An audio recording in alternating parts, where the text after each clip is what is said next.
Yo, what's good? It's D Scaladayo, and I'm here with this UFC Fight Night Stevens versus Emmett analysis and predictions. Now, this is a really good card. I'm gonna do these four fights on the main card. Starting first, we have Mike Platinum Perry against Max Payne Griffin. Now, I think this is a really good matchup for Mike Perry. Max Griffin, he's pretty much tailor made for Mike Perry. They're gonna stand toe to toe and they're gonna throw at each other. Both like to go for the knockout.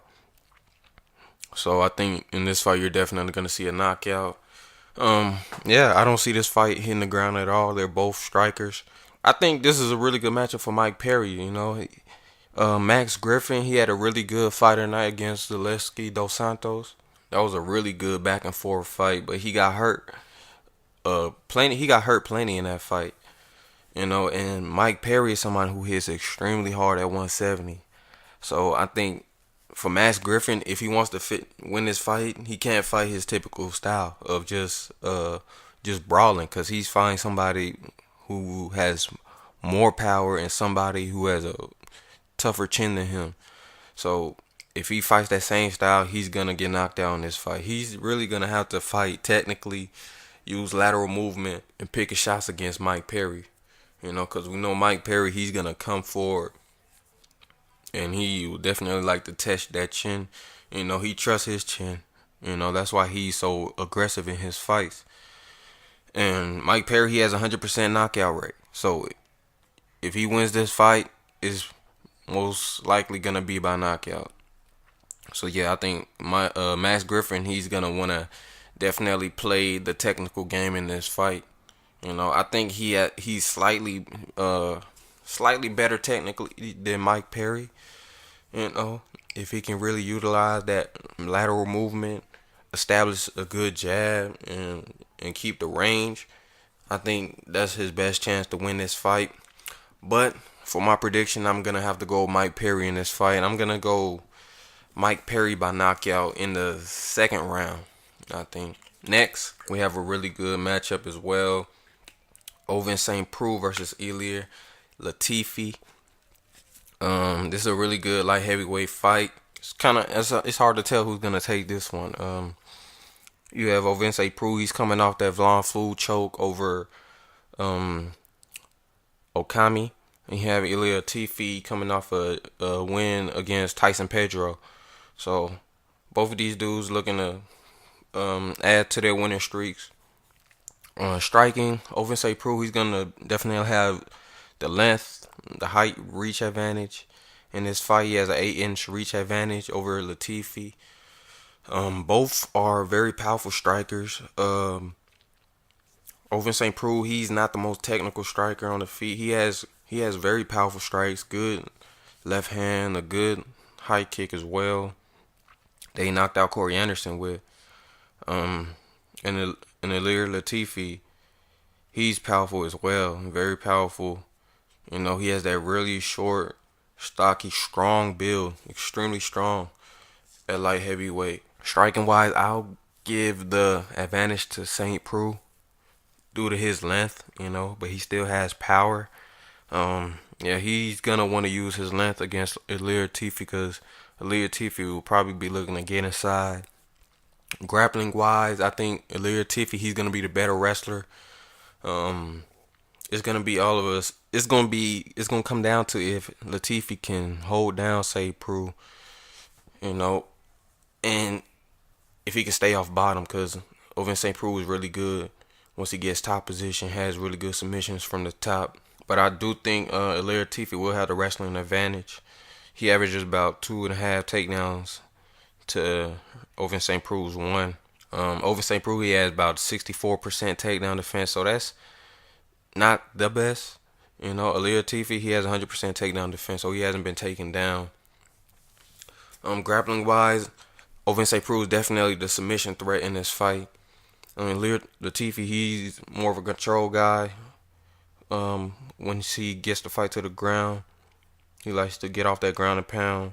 For my prediction in this fight, I am going to have to go with It's a pretty close one. I can see this going either way, but I'm gonna have to go with over in St. Preux by decision in this one. Now for the co-main event, we have pretty much a number one contender fight at women's strawweight. We have Jessica Andrade versus Tisha Torres. Now Jessica Andrade, she's coming off a very impressive, very dominating win over Claudia Gadelia. You have Tisha Torres. She's coming off a win over Michelle Watterson.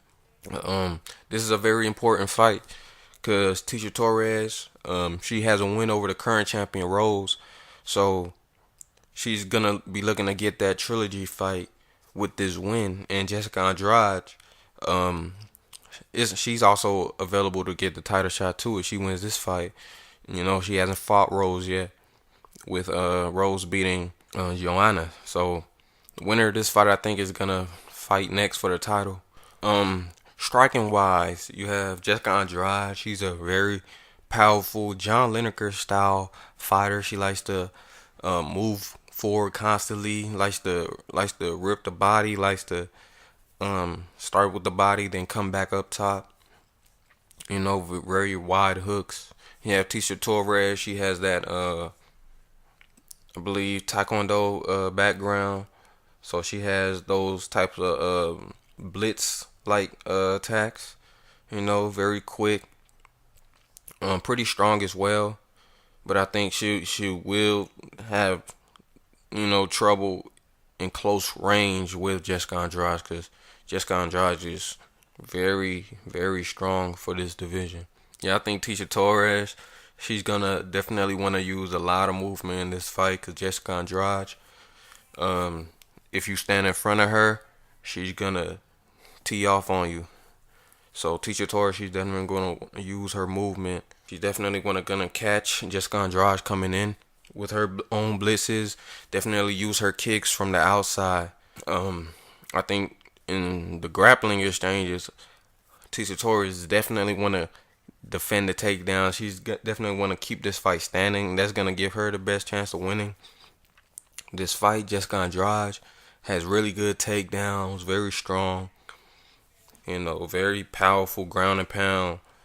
And she has a relentless pace too. She can really keep it up for the duration of the fight. You know, she doesn't really get tired. So Tisha Torres, she's gonna want to avoid grappling in this fight, I think. You know, because she doesn't want to tire herself out against Jessica Andrade, because Andrade will start to put a bean on her if her pace slows. Tisha Torres, she has a 62.5 takedown defense rate, so she's really gonna have to put that to the test in this fight. She's gonna want to keep it standing. I think she'll be the quicker fighter. Andrade, of course, will be the stronger fighter. So Tisha Torres, she's really gonna want to use her speed in this fight. Andrade is gonna want to use her power. She's really gonna want to get close, use her grappling in this fight. Keep Tisha Torres stationary. You know, I think Andrade, the closer in combat, the closer in quarter she is in this fight, the more she'll control how the fight goes. So for my prediction, I have to go with Jessica Andrade in this fight. I think she's too strong, too powerful for Tisha Torres. I think she'll be able to land her takedown. She'll be able to keep Tisha Torres down and really just put a beating on her. So for my prediction in this fight, I'm gonna go with Jessica Andrade in this fight. I'm gonna say by a lopsided decision. I think pretty clear lopsided decision in this fight. And now for the main event, we have Josh Emmett versus Jeremy Stephens. Really good matchup. Winner of this fight would probably be really close to getting a title shot. They'll probably be one more fight away for a title shot. So this is a really good fight for the featherweight division. You have two dudes, very powerful fighters. Josh Emmett with a crazy upset knockout over Ricardo Lamas, and you have Jeremy Stevens just had a great knockout against Duho Choi. So both of them gonna be looking to duplicate their last performances. Striking wise, we know Josh Emmett. He comes from that alpha male team, that alpha male background. He likes to use a lot of footwork, come in with different angles. You know, he's very powerful on the feet. He definitely has that one-shot knockout power, as does Jeremy Stevens. So Josh Emmett, he's gonna use those angles. He's gonna put together huge punch combinations. And Jeremy Stevens, we know he's gonna use his evolved striking game. You know, he has evolved with good leg kicks. You know, and still has dynamite in his hands. Josh Emmett will be the better wrestler in this fight. You know, coming from that alpha male background, he's definitely gonna test Jeremy Stevens' takedown defense at 64.65%. So I think in this fight, Josh Emmett will try to test that and see how he does. You know, that's going to be a huge factor if he can land that takedown consistently and if he can control Jeremy Stevens on the ground. Jeremy Stevens, he's going to want to defend the takedowns, and he's going to want to, you know, land his big striking on the feet.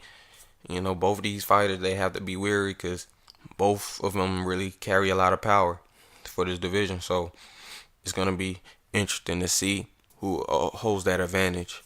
Winner of this fight will probably fight in the number one contender fight, you know, or possibly a title if somebody falls out.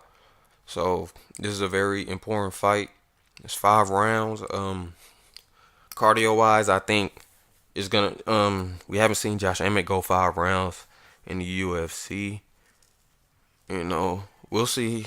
He had trouble making 145 on short notice in the last fight, so we'll see how that affects him in this fight. Jeremy Stevens, he should be able to carry 5 rounds. You know, he does throw a lot of big, heavy punches, so we'll see how that shapes up too. For my prediction, this is a close fight. I really am torn in this one, but I am gonna go with Jeremy Stevens in this fight. I'm gonna go Jeremy Stevens. I'm gonna say Jeremy Stevens by decision in this fight.